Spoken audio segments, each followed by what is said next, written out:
بات مان جاؤں گا، مجھے سمجھانا تو مشکل نہیں، میرا مطالبہ تو ہے صرف ایک آیت پیش کر، لیکن قیامت آ جائے گی تو اسے آیت پیش نہیں ہو سکے گی، اور حدیث متواتر بھی جس طرح مولانا سرفراز صاحب نے اصول کے اندر لکھا وہ پیش نہیں ہو سکے گی۔ باقی تو نے بکواس بازی کی حضرت شیخ القرآن کے بارے میں، اور تو نے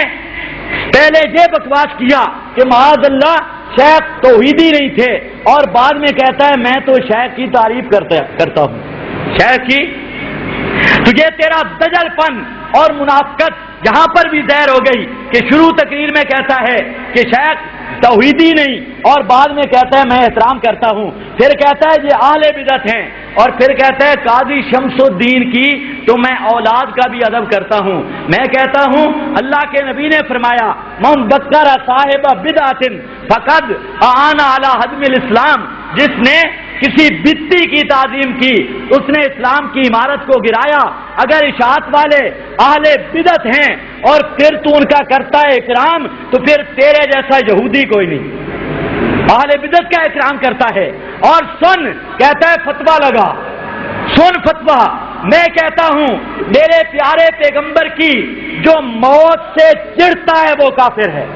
میرے نبی صلی اللہ علیہ وسلم کی جو موت سے چڑھتا ہے وہ کافر ہے۔ سن فتویٰ، میں کہتا ہوں جو میرے پیارے پیغمبر پر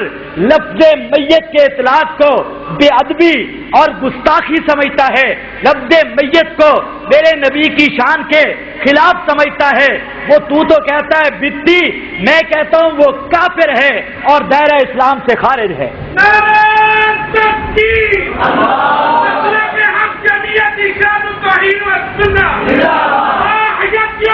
تمہاری موت آئی،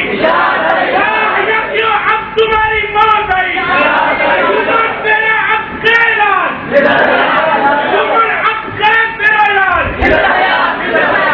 یہ چند باتیں میں نے ذکر کر دی ہیں، اب استاذ المکرم بھی تشریف لائے ہیں، تو آخر میں ہماری بات وہی ہے جو جماعت کے امیر حضرت مولانا نصر اللہ راشد صاحب نے کر دی ہے،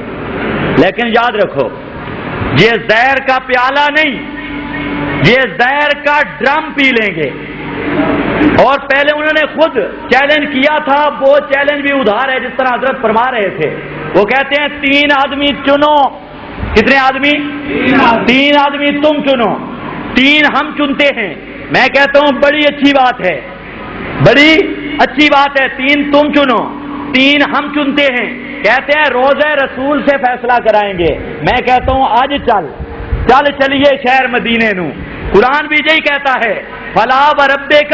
لا یؤمنون حتی یحکموک، میرے پیغمبر حیات دنیاوی کے ساتھ زندہ ہوں، پھر گھمن کو فیصل ماننے والا یا محمدی کو فیصل ماننے والا یا کسی باحیاتی مولوی کو فیصل ماننے والا وہ واجب القتل ہوتا ہے۔ تیرا دعویٰ یہ ہے پیارے پیغمبر صلی اللہ علیہ وسلم اب بھی مدینہ مبارکہ میں کما کان فی الدنیا حیات دنیا بھی حقیقی حصی کے ساتھ زندہ ہیں، پھر قرآن کا فیصلہ بھی یہی ہے اور عطاء الرحمان کا فیصلہ بھی یہی ہے۔ اس نے بھی کہا ہے کہ چلیے مدینے، آج چل میرے محبوب کے دربار سے فیصلہ کروا لیتے ہیں۔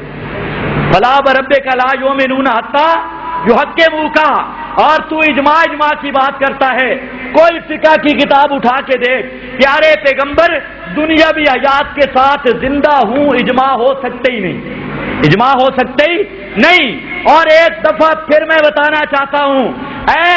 ذریت اکاڑوی، اگر تم میں غیرت کا کوئی حصہ موجود ہو تو تمام ذریت اکاڑوی کو غیرت دلاتے ہوئے اور برملا میں چیلنج کرنا چاہتا ہوں کہ اس گھمن کو اور اس منیر احمد منور جس نے میرا آج تک ادھار دینا ہے، المسلک المنصور والے اب تک چیلنج اس پر ادھار ہیں، لا اپنے امیر کو، لا اپنے ناظم اعلیٰ کو، لا اس گھمن کو۔ لیکن یاد رکھنا، میں آخر میں پھر بتانا چاہتا ہوں یہ زہر کا ڈرم پی لیں گے لیکن اشاعت التوحید اور تحفظ عقائد کے نوجوانوں کا سامنا کرنے کے لیے تیار نہیں ہوں گے۔ اور مولانا نے بار بار کہہ دیا میں نے بھی بار بار کہہ دیا اگر ہمت ہے، لیکن ہم جانتے ہیں ان تلوں میں تیل نہیں، آسمان زمین بدل جائے گا، ابل تو گھومن آئے گا نہیں، اگر آئے گا بھی صحیح تو قیامت تک اپنا عقیدے کی تنقید کر سکتا نہیں، اور اگر تنقیبی بالفرض کر دی تو اپنے عقیدہ پر اصول صدری کے مطابق ایک دلیل پیش کر سکنے کی بھی ہمت نہیں کر سکے گا۔ اور آخر پہ پھر میں اپنی تقریر کو اسی چیلنج پہ ختم کرتا ہوں، اسی چیلنج سے شروع کی، اسی چیلنج، باقی آپ نے شرطیں لگا، امیر صاحب لے آؤ، ناظم اعلیٰ لے آ، میں اپنی جماعت کا امیر ہوں، میں اپنی جماعت کا تحفظ عقائد اہل سنت کا کل پاکستان کا امیر ہوں، اور میرے ناظم اعلیٰ مولانا عبد القدوس صاحب جو انشاءاللہ پرسوں آ کے وہ اپنا عمارت بھی اور ناظمیت بھی بتلائیں گے اور تمہیں بتلائیں گے تحفظ عقائد کے نوجوان کرتے کیا ہیں۔ تو میں خود امیر ہوں اور وہ ناظم ہے، تو بھی لا اپنے امیر کو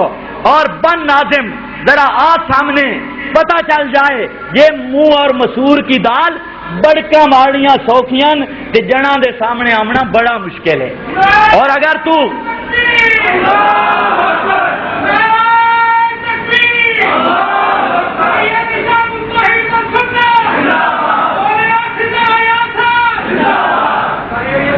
تو اب اس نے تو چونکہ ہماری کسی دلیل کا جواب دیا نہیں، اور اس نے جو اوٹ پٹانگ باتیں کی، اعادہ روح کی بات کی، وہ میں نے بتا دی، اور نمبر 2 نو من الحیات کی بات کی، میں نے کہا یہ اختلافی مسئلہ ہی نہیں، نو من الحیات میں تمہارا ہمارا اختلاف ہے ہی نہیں۔ جہاں تک سما کی بات ہے تو میں نے ایک بات یہ کر دی کہ یہ انبیاء اور غیر انبیاء کا سما کا فرق ذرا خیر القرون سے ثابت کر، ایک بات۔ نمبر 2 تو کہتا ہے صحابہ کا مختلف فی مسئلہ، میں نے کہا ایک ہے مورد مقصود کلیب بدر، اس پر بعض علماء نے اطلاق کیا کہ وہ اس سے اختلاف کی بنیاد کے بعض کتابوں میں لکھا ملتا ہے، لیکن آپ کا جو عقیدہ ہے عادتاً سما کا کہ زندہ اور مردہ فام شعور اور ادراک علم میں برابر ہیں، اور ہر مردہ ہر وقت ہر آدمی کی ہر بات سنتا ہے، اگر تیرا یہ دعویٰ ہے کہ صحابہ کا اختلافی مسئلہ ہے تو پھر میں تجھے چیلنج کرتا ہوں صرف ایک صحابی کا ایسا عقیدہ پیش کر، لیکن قیامت آ جائے گی یہ عقیدہ پیش نہیں کر سکے گا، تو آپ کی آدھی تقریر فراڈ پر مشتمل، آدھی دجل پر، آدھی کذب پر، اور باقی جو گالیاں تو نے دی تو میں تمام گالیاں اس آدمی کے لیے اصال عذاب کرتا ہوں جس نے تیری گالیوں سے تربیت کی ہے، وما علینا الا البلاغ۔